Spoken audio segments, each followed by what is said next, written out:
Hello and welcome, everyone. In this video, I'll show you how to post a Facebook ad on your Facebook page while keeping all the likes and comments.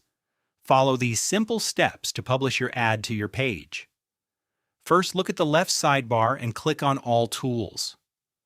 Scroll through the menu to find Page Posts. Click on Page Posts. Now select the page where you want to publish the ad.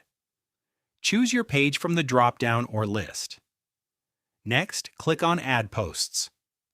This will show you all available ads that can be published. Look for the specific ad you want to publish to your page. Click on it to select it. Once you've selected the ad, you'll see Action Options. Click on Actions button. From the drop-down menu, click on Publish. A confirmation dialog may appear asking you to confirm. Click Publish again to finalize. And that's it. Your ad post is now published directly to your page. All the likes and comments from the ad will be preserved. The post will appear on your page timeline with its engagement intact. This is a great way to showcase successful ads on your page.